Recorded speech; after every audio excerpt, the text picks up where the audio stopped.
যারা যারা বৃষ্টিতে ভিজতে চান দ্রুত নোয়াখালীতে চলে আসেন। নোয়াখালীতে ঝুম বৃষ্টি হচ্ছে।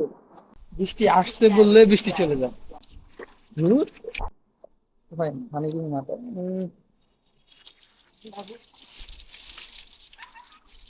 বৃষ্টির পানি অনেক ঠান্ডা। এটা হলো আমাদের গ্রাম, পানি জমার জন্য এটা রাখছি। হুম, একটা অবস্থাটা একটু আপনাদেরকে দেখাই। এই দেখেন, আর আমি নিচে আছি, লগে হচ্ছি, আপনারা কিছু মনে করবেন না। চলো।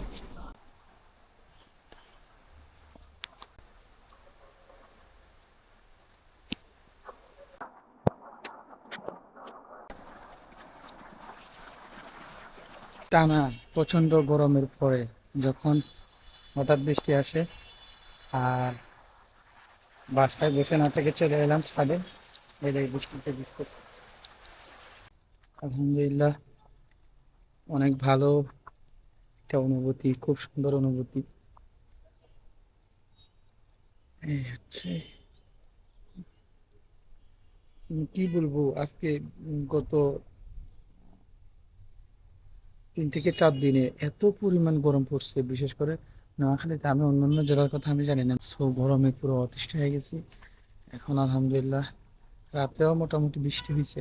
সকালে যখন বৃষ্টি দেখে আমি দৌড়ে সাথে চলে আসলাম বৃষ্টির ফিলিংসটা, বৃষ্টিতে ভেজার ফিলিংসটা নেওয়ার জন্য। আর একটু আপনাদের সাথেও শেয়ার করলাম আর কি। বৃষ্টিতে ভিজতে পছন্দ করেন অবশ্যই জানাবেন, কমেন্টে জানাবেন, কমেন্টে। আল্লাহ হাফেজ।